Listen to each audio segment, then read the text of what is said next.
আসসালামু আলাইকুম, নতুন একটা ভিডিও নিয়ে চলে আসলাম, দেখতে থাকো। এই 4 ধরনের মানুষের লেবু খাওয়া উচিত না।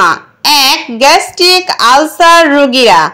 2. কিডনিতে পাথর রোগীদের। 3. ডায়াবেটিস রোগীদের। 4. দাঁতের সমস্যা রোগীদের। খাবারে বেশি ঝাল খেলে পেটের ক্ষতি হয়। পাকা কমলা খেলে চোখ ভালো থাকে।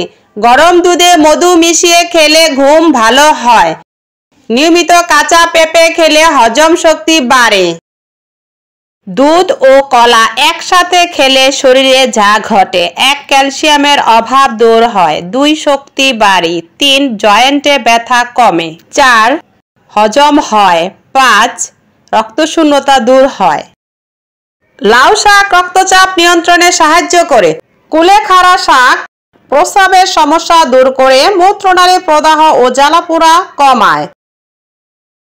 বিটরুট রক্তচাপ নিয়ন্ত্রণে সহায়তা করে, এতে থাকা নাইট্রেট রক্তনালীকে প্রশস্ত করে।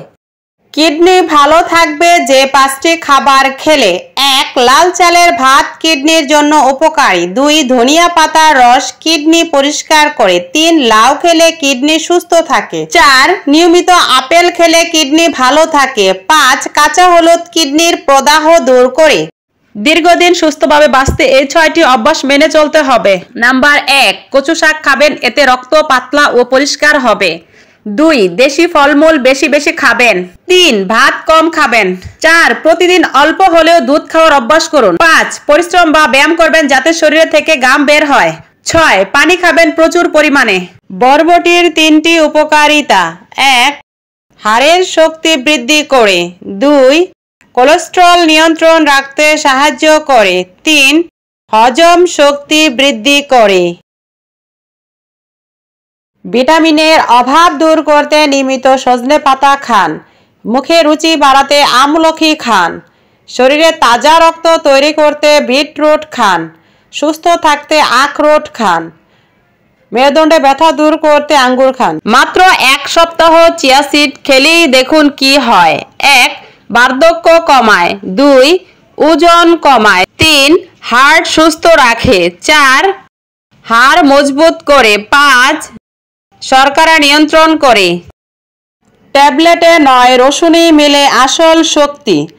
খালি পেটে একটি রসুনের কলি খেলে রক্তচাপ নিয়ন্ত্রণে থাকে। মধুর সঙ্গে রসুন কুচি খেলে সর্দি কাশি ও গলা ব্যথা কমে। হালকা ভেজে 2-3টি রসুন খেলে গ্যাস ও হজমের সমস্যা কমে।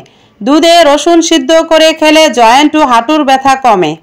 মাথা ব্যথা কমায় 4টি খাবারে: 1. আদা। 2. বাদাম। 3. কলা। 4. পানি।